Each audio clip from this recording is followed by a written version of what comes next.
Hi everybody! Hi everyone. Welcome back to our channel. I'm Megan. I'm Dwayne. We are the Blended Family Marriage Coaches. In today's episode, we are going to dig deeper into intimacy. And specifically, what are the expectations there? What's normal? What's right? What's wrong? Right. Isn't there a meme that says that's just a dryer setting? I agree. That's the only thing that's normal is a setting on our dryer. Never heard that before.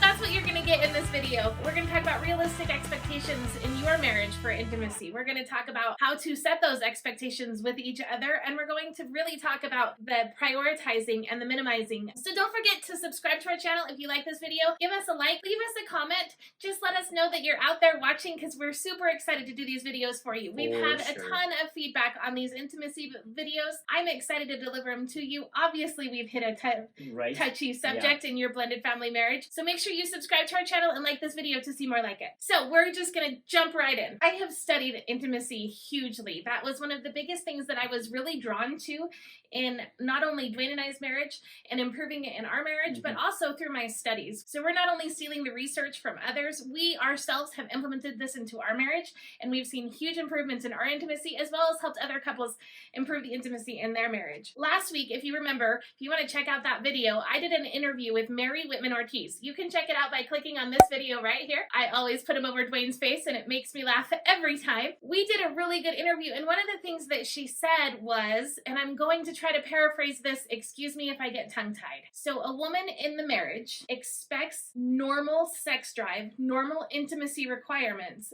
based on the needs and wants of her husband. Okay. Does that make sense? Makes sense. So for me, if I was going to take what I think is normal, what I think is right, what I think is appropriate, that would be based on what Dwayne thinks. That's silly. That is We need a more normal. We need a better expectation than that. My expectations can't be based on what Dwayne's expectations are. If he has a higher sex drive than I do, if he wants intimacy more than I do, if he wants whatever, then I'm always going to fall short. Right. So even if he has a less sex drive than I do, even if he wants intimacy less than I do, then again, there's something wrong with me because I want it more. That's not a fair standard. That's not something that's right to compare that to. Does that make sense? That makes sense. Do you agree? Yeah, I do. Yeah, your expectations really should be something that you discuss. It shouldn't just be my idea of intimacy in the marriage is like XYZ is this. It should be a discussion held between both of you. He's jumping ahead on my points. So the first thing, what do we use to set our expectations? Each other. Right. It's our marriage. There is no right, wrong, or indifferent in our relationship. We get to discover that together. That's something that's unique in a marriage. That's something that's amazing for the marriage bed. And I am so excited that that's something that Dwayne and I get to decide what's right in our marriage. That's something that we get to decide together. So in order to do that, I have three things like I mentioned at the beginning of the video. First is compromise. Oftentimes, and I'm going to get very stereotypical here, oftentimes the husband in the relationships wants sex more and the wife wants intimacy more. We discussed that in better detail in another video that we did. You can check it out by clicking on this one. Always over my face. Always over his face. So we discussed that a little bit. The wife usually wants more intimacy. The husband usually wants more sex. So what you need to do, first of all, is compromise. So what that looks like is if the husband wants sex, let's say 5 days a week. I am not saying that's normal.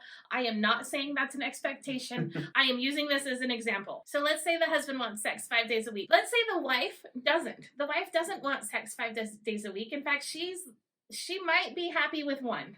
Okay. So the compromise here is 3 days a week. But the key to that is 3 days a week, we set aside the time to be intimate. Oftentimes, intimacy leads to sex. Right. I've said that a million times, and I'll say it more. But there's no pressure. So 3 times a week doesn't have to be sex. It has to be connecting on an intimate level. Right. Because then the wife's needs are met. 3 times a week, she's guaranteed to have some intimacy with her husband. And the husband's needs are met, maybe not to the same extent of 5 days a week like he was wanting. But again, the wife was okay with 1. So there's a compromise there. That is something that I strongly suggest you guys do. Go back to the communication skills. Communicate what your wants, desires, and needs are, and then come up with a compromise together. The second way to establish what's normal in your marriage is to prioritize. This is so important. I think I've said this 14 times in the last 3 videos. If you're too busy for sex, you're too busy. I agree. I say sex, but intimacy is included in that. You guys, that has to be the top priority. Your marriage has to be the top priority in the home. For sure. If you have 6 kids running 6 different directions 24/7, you guys, your marriage is not going to be the top priority. There are basketball games, there are volleyball games, there are times that you're going to have to say, you know what, tonight we're not going to go to the game. Tonight we are setting aside the time for our intimate time together. Right. Whether that means that you have to put the kids to bed early, you have to put a sign on your door that says do not disturb after 9 p.m., whatever that means, you guys have to prioritize this. It is vital that once that time is scheduled, once that compromise is made and the schedule is made, that is fiercely protected. Right. Short of an emergency, it is not violated. And if it is, if there is something comes up, if something that cannot be avoided, and I don't mean little things. I don't mean like, oh, the kids had a scraped knee. I mean like the kids were in the emergency room. Right. If something came up that could not be avoided and the intimacy was put on the back burner for a couple days, you immediately need to say, you know what, I'm saying no to anything until I can connect again with my spouse. Right. So compromise, prioritize, and finally minimize. What I mean by minimize is not minimize the time, minimize the pressure. Oh. There's so much pressure there. You want to be everything to everyone all the time. Right. Your spouse doesn't need that from you all the time. Your spouse just needs you. Right. Minimize what your expectations are. Minimize the pressure. Minimize what you need to bring in. Really, you just need each other. Right. So put away the candles, put away the whatever you want to bring into it, just put it away. Take the pressure off. There's so much that can be gained in those intimate moments where it's just you and your spouse. There's nothing else. There's no other nothing. And there's so much that can be gained there. So minimize the expectations, minimize what else is brought into that. It's literally just time for you and your spouse. That's good. You will get intimate for sure. That it's inevitable. But also what will happen is that will eventually lead to sex. I promise. It might not be 3 nights a week that you guys are having sex, right. But if you make it a priority to get intimate at least 3 nights a week, your sex life is going to improve. Right.